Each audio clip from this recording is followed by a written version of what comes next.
could you talk a bit more on broader research work into the multiple strands of research within the disability space?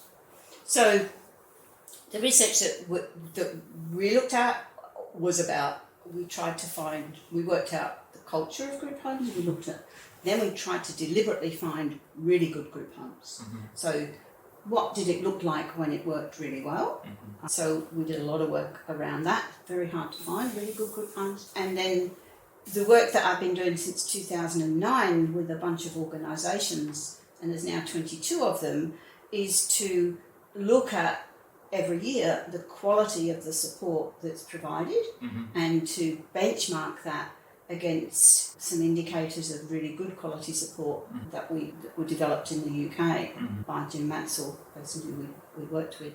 So we've been doing this longitudinal study, mm-hmm. to see whether you can actually improve practice, mm-hmm. and what it takes to do that. Mm-hmm.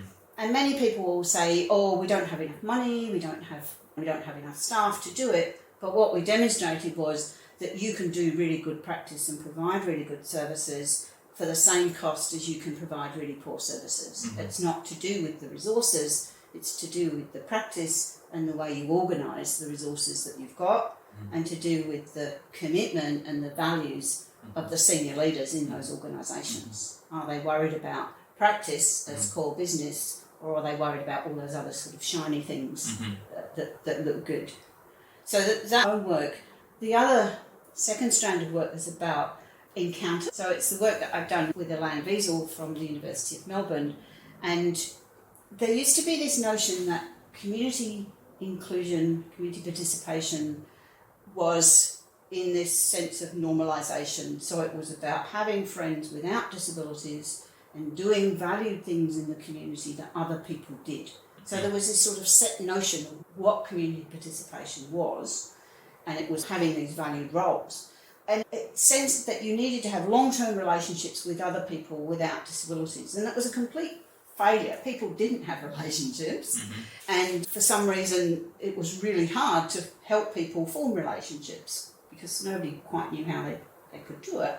And we developed this concept of encounters, which came from really urban geography. Mm-hmm. And it basically says that community participation can be just about having encounters with other people around shared activities or shared purpose and a shared identity. Mm-hmm. And it might be no more than just having a moment interaction, mm-hmm. that might recur. It might be about being recognised and being on a walk around the park that, mm-hmm. you might do every day of the week at the same time.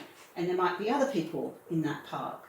Mm-hmm. And gradually over time, you would be recognised by some of those other people. And that momentary pleasant interaction, maybe that might be what's important to somebody with a severe intellectual disability. Mm-hmm. And that might be a form of community participation, as might be going to a community group and interacting with the other people in the group and being recognised for yourself, but sharing an activity, sharing the identity of being a group member. Mm-hmm. We conceptualise this because of the problems with normalisation and because we heard we saw staff talking about community participation, and when we followed staff out into the community, we saw people just going out, as I said, on train, mm-hmm. trips, mm-hmm. not actually having any social interactions at all. So I then did a very large study which looked at different types of community participation using the idea of encounters and developed a sort of typology, mm-hmm. of 3 different program types of community participation, and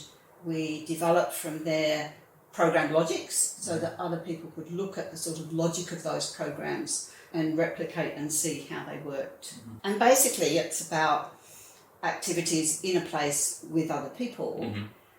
but some programs focus on the relationships that you have with other people, and community participation may be about trying to develop those relationships, or it may be about the encounter, mm-hmm. that you have around a shared sort of activity, or it may be around belonging and identity. Mm-hmm. So it may be around belonging to a football club, a football league, going to an art program where you develop an identity of being an artist or being a footballer. Mm-hmm. And you not only belong to that particular group, but then you belong to a sort of broader group of other people who are artists or footballers. The normalisation people would say it's really bad to be in a group where there's just other people with intellectual disabilities.